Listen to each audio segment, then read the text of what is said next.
Dit Gaël, comment je fais pour ne plus tout contrôler? Ah, j'adore cette question. Comment on fait pour ne plus tout contrôler? Alors, je pense que ça, je pourrais en parler pendant très longtemps. Comment on fait pour ne plus tout contrôler? Alors, on apprend à se faire confiance à soi et à faire confiance en la vie. C'est vraiment un gros morceau, ce truc-là. Le contrôle, c'est un mécanisme de défense extrêmement puissant qui nous donne l'illusion qu'on peut se protéger de la dureté de la vie, de la mort de soi, de la mort des autres, de la maladie, de la souffrance, ou bien des épreuves. C'est un mécanisme de défense qui est particulièrement puissant parce qu'il nous donne vraiment l'impression que plus on a d'informations, plus on peut gérer notre monde. Là où il est puissant, c'est qu'il nous en donne une illusion qui est très forte et il s'auto-alimente. En réalité, on ne contrôle rien. Du tout. Plus on essaye de contrôler, plus on est en train de se rendre rigide, soi et les autres. Plus on est en train de détruire la spontanéité de la vie, la beauté de la vie. Plus on se rend imperméable, hermétique à ce qui rend la vie joyeuse, légère. Parce que on prévoit tout. Prévoyez un voyage de A à Z, vous allez vous couper de cette belle rencontre qui vous aurait fait finir sur cette petite île que vous aviez jamais imaginé qui existait. Voilà, parce que vous deviez être à telle heure, à tel endroit, tout simplement.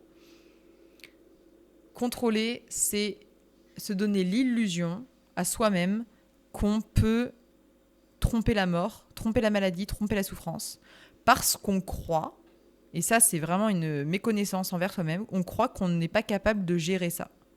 Sinon, on n'en aurait rien à foutre. Enfin, rien à foutre. J'exagère, vous savez, toujours, je suis un peu extrême, mais sinon, on serait vachement plus détendu. Je me suis rendu compte que j'étais beaucoup moins dans le contrôle depuis le jour où j'ai accepté le fait que je me remettrais de tout. Je pense que la vie peut m'envoyer un paquet d'épreuves dans la figure, je vais m'en relever. Je me suis relevée d'un bon paquet de trucs.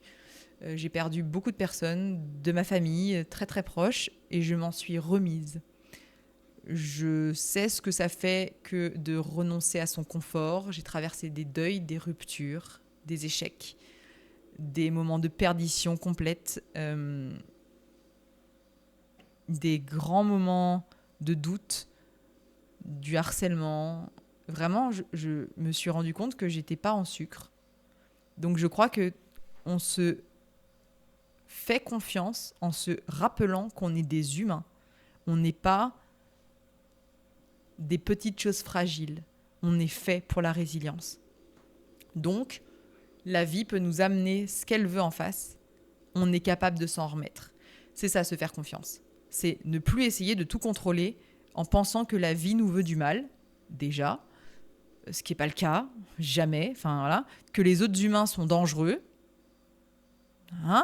Postulat de merde, si tu veux vivre une vie dangereuse, pense que les autres sont dangereux, tu vas voir, c'est un prisme très intéressant pour regarder la vie, pas très agréable.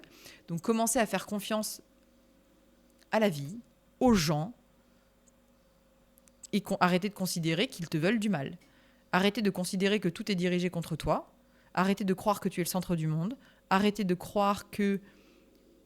C'est très paradoxal, parce que d'un côté, c'est croire qu'on est le centre du monde, donc que les actions des autres vont forcément être terribles envers nous, alors que la majorité des gens s'en foutent, clairement. Et en même temps, croire qu'on est le centre du monde, mais qu'on est petit, fragile et qu'on ne sera pas capable de supporter quelle que soit la difficulté ou la douleur. En réalité, c'est une méconnaissance de ce que c'est la difficulté et la douleur. C'est l'une des choses les plus puissantes pour grandir, évoluer et vieillir en changeant. Je crois que c'est un truc qu'on devrait presque souhaiter. Ou en tout cas, ne pas s'en méfier et ne pas s'en défier. Je crois vraiment que c'est plus puissant que ce qu'on croit. Donc, faire confiance à la vie pour nous apporter toujours exactement ce dont on a besoin au moment où on a besoin, dans tous les sens, le bon comme le moins bon. C'est nous qui jugeons que c'est bon ou moins bon, d'ailleurs, la vie, elle s'en fout. Clairement. Se faire confiance à soi pour pouvoir tout affronter, se relever quand on tombe, se rappeler qu'on a été un enfant et que si on marche aujourd'hui, c'est parce qu'on est tombé et qu'on s'est relevé à chaque fois. Il y a un proverbe que j'adore un proverbe japonais qui dit 7 fois à terre, 8 fois debout. Bah voilà, les humains, ça fait ça. Ça tombe à terre 7 fois, ça remonte 8. Se faire confiance, c'est ça. Avoir confiance en ses propres capacités. On n'a pas confiance en soi du jour au lendemain. Ça demande de se le prouver en faisant des petites actions qui nous sortent de notre zone de confort. Plus on va explorer, en fait, plus notre zone de confort s'élargit, donc plus on va explorer ce qu'il y a aux alentours, donc plus on devient de plus en plus fort pour aller explorer ce qui est en dehors de notre zone de confort, plus on se fait confiance pour gérer de plus en plus de situations. Néanmoins, ça n'empêche pas qu'on aura toujours tendance à être un peu dans le contrôle si c'est notre nature. Moi, j'étais très très dans le contrôle. Enfin, j'ai appris à faire des arts martiaux pour me prémunir de si jamais un soir il me passait. Enfin, j'étais très très dans le contrôle. Je gérais ma vie avec des plans A, B, C jusqu'à Z. Vraiment, je sais qu'aujourd'hui, j'ai tellement exploré en dehors de ma zone de confort que ma vie au quotidien est très confortable parce que je n'ai pas peur de ce qui peut arriver. Je sais que je peux gérer, tout simplement. Soit gérer la situation au moment où elle arrive parce que j'ai supporté des drames qui étaient pires que ça. Donc je sais que je pourrais gérer. Soit gérer la situation avec les connaissances que j'ai, que ce soit une alerte médicale, que ce soit une urgence qui nécessite des connaissances de secourisme, que ce soit une agression. Voilà, j'ai des connaissances, des compétences, que ce soit des arts martiaux, des années d'études ou quoi que ce soit. Je sais que je pourrais gérer une situation, que ce soit un drame émotionnel, j'ai aussi des outils pour ça. Bref, je peux gérer ce que la vie me serre dans la gueule. J'ai pas peur de ça.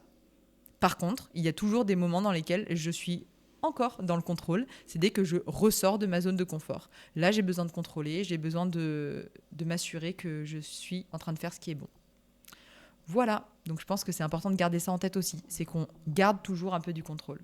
Il faut juste pas oublier que c'est normal et que plus on étend notre zone d'inconfort, plus on devient, plus on explore notre zone d'inconfort, plus on étend notre zone de confort, plus notre vie au quotidien va être de plus en plus libre, fluide, laisser la spontanéité, arrêter d'être dans ce qu'on appelle l'anticipation anxieuse, qui est cette tendance à projeter toujours, imaginer tous les scénarios qui pourraient se produire.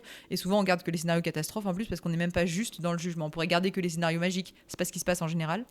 Ça s'appelle de l'anxiété ou de l'anticipation anxieuse. C'est bien pour ça. Et d'ailleurs, on appelle ça de la peur. Non, la peur, c'est pas ça. La peur, c'est ce qui se passe quand le drame arrive. Quand le serpent surgit devant toi, ça, c'est de la peur. Imaginer qu'il va survivre, ça s'appelle qu'il va surgir. Imaginer qu'il va surgir, c'est pas de la peur, ça s'appelle de l'anxiété ou de l'anticipation anxieuse. Rien à voir. Voilà. Donc, comment on arrête d'être dans le contrôle ? Eh ben, on fait ce que je déteste, lâcher prise. Je déteste ce mot. Ça ne veut rien dire, lâcher prise. On lâche prise de quoi ? Déjà, est-ce que c'est un problème d'être dans le contrôle ? Pas sûr. Est-ce que c'est un problème d'être dans le contrôle sur certains plans de sa vie et pas sur d'autres ? Possible.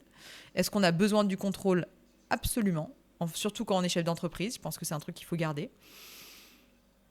Mon oncle, il dit tout le temps « la confiance n'exclut pas le contrôle ». Et vice-versa, le contrôle n'exclut pas la confiance. On peut très bien être un peu dans une tendance de confiance et un peu dans une tendance de contrôle, ou vice-versa. On peut faire confiance aux gens et en même temps vérifier que derrière, ça a été bien fait, juste parce que l'erreur est humaine et qu'on est porteur soi de la responsabilité finale. C'est OK. C'est complètement OK. Moi, quand j'étais à l'hôpital et que j'avais une stagiaire avec moi, elle pouvait être la personne à qui je faisais le plus confiance au monde. Je la laissais faire la consultation, je lui faisais confiance. N'empêche qu'à la fin, je vérifiais que sur le bon, pour la prise de sang, on avait bien coché les bonnes choses parce que c'était ma signature qui était dessus, c'était ma responsabilité. Donc je voulais contrôler que ce qui avait été fait était bien fait parce que l'erreur est humaine et que c'est ma responsabilité derrière et parce que la confiance n'exclut pas le contrôle, tout simplement. Évidemment, plus on fait confiance, moins on a besoin de contrôler, mais je crois qu'il y a des tendances comme ça qui ne sont pas forcément à lutter. Je ne crois pas qu'on doive arrêter d'être dans le contrôle complètement. Si ça nous fait peur, si ça nous fait chier, si ça nous handicape, oui. Dans ce cas-là, on travaille sur l'anxiété, il y a plein de façons de faire, mais globalement, faire confiance au monde et faire confiance à soi. Et arrêter de croire que... arrêter de voir le monde en bien et mal, essayer de sortir un peu de la morale, essayer d'arrêter de croire qu'on est en sucre. Voilà. Moi, je dirais ça, un petit peu.